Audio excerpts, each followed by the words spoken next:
Some people find it hard to believe that I go around and speak about abstinence, and I actually didn't abstain when I was a young girl. As a matter of fact, I became sexually active at 13 years of age.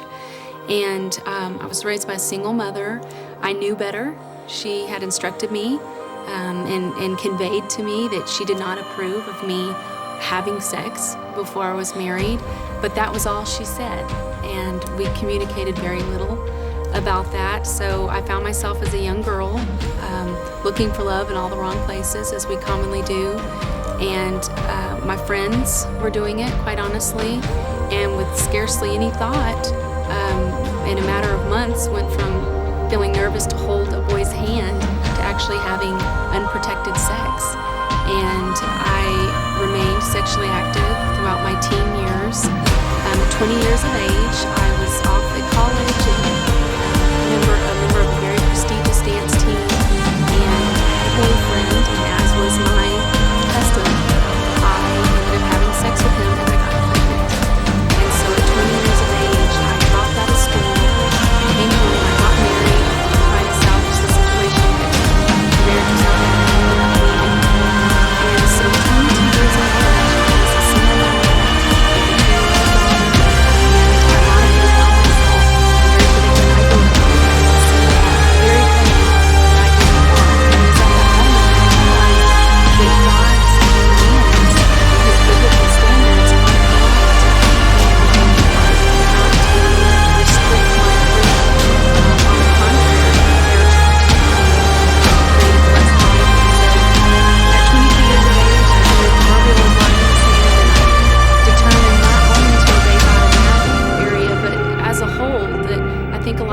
We are quick to call Jesus our Savior, but we leave that Lord part off and that obedience that He calls us to. And so by His grace, certainly not my own willpower or strength, but by His grace, I began living for Him and serving Him with my whole heart. And shortly after that, I met a man named Patrick, and he's a God-fearing man. And very soon in our courtship, we committed to wait until we were married to be intimate. And we did wait, and we've been married. We're coming up on 10 years. And till this day, it is something that I treasure. It still means the world to me because it laid such a foundation of respect. We know we can be trusted. We know that we put Christ first because we did that before we're married, and so now we do that after we're married. And so I have a unique perspective because I know what it's like to disobey God's biblical standards and live a promiscuous life, and I also know what it's like to get forgiveness from that and to walk in obedience. And I can honestly say I have zero regrets for following God's plan, and like I said, I'm still reaping the benefits today in my marriage. I did know the Lord, but I was not discipled and my mind was not renewed. So therefore, my lifestyle looked just like I didn't know God in a lot of ways. And I don't know that I justified it as much as I just hid from God. I did what comes natural. I would go into guilt, fear, and hiding. Then I would repent and promise not to do that again. But then because, again, I had not renewed my mind, I would enter into those relationships again. And actually, that's something I'm really passionate about, is the fact that parents, a lot of times, we have good intentions. We talk to our kids. We tell them that we don't want them having sex, but we never lay a foundation for why. And what happened to me as a young woman is I would read in the Bible, right there, in Hebrews 13:4, that fornicators will be judged. I knew God didn't approve of it. But then everything in society was telling me, you don't need a wedding ring. That doesn't change anything. As long as you love each other, it's okay. So it was definitely a battle in my mind. And I would go back and forth about, is the Bible right? Is that scripture old-fashioned? And then because I didn't have mentorship or discipleship, and like I said, I didn't have a concept of lordship in my life, that no, Christ has not only has He saved me, but He's called me to live for Him. I didn't understand that. So you could say that I was destroyed for lack of knowledge in that sense. I didn't get away with anything. And that's what I tell young people. Certainly worse things could have happened. There are 1 out of every 4 sexually active teens can expect to get an STD in the first year of being sexually active. There are a myriad of consequences that I didn't get or experience, but I did get pregnant. I did live with the guilt and shame. As a married woman, years later, through social media, you have past lovers, for lack of a better word, that are contacting you. There are a myriad of consequences that you don't get away from. We're welcome into God's presence, but when we're in guilt, fear, and hiding, and we're knowingly doing things we shouldn't, then it compromises our confidence to come boldly before the throne room of grace. And what I find, to expound on that, what I find when I talk to young people about sex is you would think that they would have a lot of objections and perhaps sit with their arms crossed and be skeptical, but I find the opposite. I find that they're looking for standards. They're looking for a reason to think of sex in a more sacred way. I think young people are actually discouraged, honestly, by the way society has made it such a casual, careless thing. So what I find when I talk to young people about my experiences is that they're encouraged by what I have to say. A lot of times as parents, we're all tempted to do this. We'll tell our kids something and they'll say why, and we'll say because I said so. And what really we're indicating in that moment is that I have a strong conviction about this, you don't, but do it anyway. And we're really setting ourselves up for failure when we do that. Over 80% of parents admit that when it comes to sex, they don't know what to say, when to say it, or how to talk to their kids about sex. They mean well. They don't like the idea of their son having sex or their daughters having sex, but they don't know how to present a convincing case. And that has been my passion. After I repented and changed my lifestyle, the Lord started showing me more and more biblical reasons that truly God's plan is so much more wise and profound than worldly trends. And so my goal is to equip parents so that they don't just say, you're going to stay a virgin, so help me, because it doesn't work, but that they can actually sit down with their sons and daughters and present not only the biblical truths, but the common sense, logical arguments so that young people have that aha moment where that light goes off and they say, okay, for the first time, I understand why. Your passion that beats for Christ alone. Your passion. Sex is a covenant enacting ritual. And when a man and a woman get married, that's a covenant relationship, and sex was to be the sealing covenant act or ceremony, if you will. And it was to bind a husband and wife together for life. And it was a beautiful thing, and it was meant to feel good, and it was meant to be exciting. It was meant to be all of those things. But I like to use the analogy of a flowing river. If you have a river flowing beautifully, it's great for recreation. You can enjoy a day by the banks. But whenever there's a flood and it goes beyond those banks, it becomes destructive and deadly. And I said that to say that God's plan for sex within the confines of marriage has such blessing and protection. If you become pregnant, even if you weren't planning on it, if you're married, it's okay. It's going to be okay, and that child's going to be okay. As a matter of fact, when it comes to STDs, if this generation, if every young person decided in this generation that they were going to wait to have sex until they were married, we would eradicate STDs in a single generation.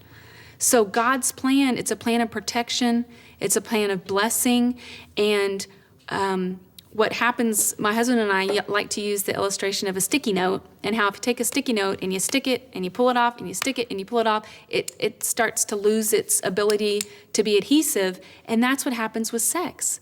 The more as young people we go out there and have intimacy with one person after the next, sex loses its binding power and starts to become commonplace. 8,000 teenagers a day, it's estimated, contract an STD.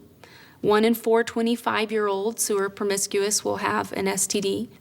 Pregnancy, 1/3 of every young lady will get pregnant before she's 20. 40% of those pregnancies will end in abortion. And while those statistics are horrifying, there's really no way to measure the emotional ramifications. I'm meeting with young people more and more. This happened just this last week with a young lady who's married, and yet that young man she slept with in high school is coming around again, and she is having a hard time resisting him because these are some boundaries that she's crossed. Obviously, we're seeing young people bring babies into the world that they're not prepared to take care of, not only financially, but emotionally. And so I think the consequences are widespread, and it's ultimately undermining family. And we know that family is the strength of a nation. As promiscuity becomes more and more socially acceptable, we're seeing more and more people cohabitate and bring their kids into that. And we're seeing molestation go up as a result. I mean, you could talk for hours, truly, about the consequences of going outside God's plan. We know that approximately 50% of marriages now end in divorce, and approximately 50% of high school students are sexually active. And so we are definitely seeing, there's no question, that as sex is taken lightly, commitment is taken lightly, and therefore divorce starts to become more prevalent. Again, God created sex to produce a unique bond between a man and a woman because they are to be lifelong helpmates together. But what happens is when we do this outside of marriage, even physically speaking, research indicates that you release certain hormones in sexual activity that causes an imprinting of sorts, where the mental images and emotions associated with that experience are stored in your mind with heightened permanence. Certainly, the one flesh union through sex is spiritual in nature, but it has very practical, physical manifestations. I mean, the first, most obvious one is we can produce a child together and literally create one flesh. In addition to that, though, research proves that during sex, the body releases certain hormones that create what they call an imprinting, meaning that the emotions, the memories, the mental images of that experience tend to stay in the mind with more permanence. And so what you have is perhaps you have some high school students, and they enter into a casual sexual relationship with a girlfriend, boyfriend, and then they break it off. They intend to move on, and then they're shocked when months, even years later, the very vivid images and memories and emotions surface, and it's just not as easy to move on as people make it. 10% of children, they're not even young people, they're children, have had sex before they turn 14. Because our culture and the media is so sex saturated, we can't afford to wait until our kids are 15 or 16. And in my book, I explain that even when our children are young, toddlers, we can start planting seeds for monogamy and abstinence by explaining that God has a mate for you, one person. And we can pray with our children and start to reinforce the notion that there's one person out there, not just one person for one season at a time, but one person for life, and that we're waiting for that person. And then when they're old enough, we can start to introduce the practicality of that wait, meaning sexually. And so I don't ever provide a blanket age, because obviously it differs depending on the child, but if we're waiting until our kids are 14, 15 years old, we're waiting too long, because there's just so much that they see and hear at school and from their peers. I encourage parents that if we don't step up to the plate and talk about it and use those words that make us uncomfortable, that our children will hear those words from the wrong source and be given the wrong message. Just this week, my daughter and I were talking, and the subject of masturbation came up, and I was explaining that to her and talking to her about that, and she had not heard the term masturbation, but she had heard the derogatory term for that and knew what it was, but just hadn't heard it from me. So even in my own home, she's 12 years old. I'm realizing the need to go ahead and say those words that make us blush, and certainly it makes me blush at times, but our children's purity is on the line. And again, because we have such a blatant theme in our media of sexuality, and certainly among their peers, we have to go to bat and go there and talk about those things. And I think it makes it easier when you have an explanation and you know what you want to say, which is what I've attempted to provide parents with. Pure passion that beats for Christ alone. Pure passion. Sexuality is an appetite, and I don't ever want my children or a young person to feel ashamed for having desires and feelings. We know God put those there ultimately to attract us to our spouse. But having said that, once we go down the line of masturbating and stimulating ourselves, not only are we focusing on erotic images and mental fantasies, but now we're going to create a pattern where we get momentary pleasure followed by an extreme emptiness and loneliness, because we've taken something, sexual feelings, that was intended to be a give and take, an intimate bonding experience, and we've experienced it all by ourselves. And so talk about the fact that even though masturbation promises to please, it ultimately enslaves and can become an addiction and actually equate to sexual dysfunctions in marriage, in men, and a variety of consequences from something seemingly innocent. The best thing we can do is guard our eyes and guard our ears from sexual stimulants and do our best by God's grace to let that appetite sleep, like it says in Song of Solomon, not to arouse love, meaning sexual love and sexual feelings, until it's time, which would be marriage. I think that's so funny. Oral sex is not sex. I mean, it's called oral sex. And anytime we're experiencing a climatic feeling with someone, we are bonding. We are taking something that was meant to be precious and intimate between a husband and wife. And I always ask young people this. I say, imagine your future spouse is out there somewhere. They close their eyes and they imagine that right now he or she is involved in oral sex. How do you feel about that?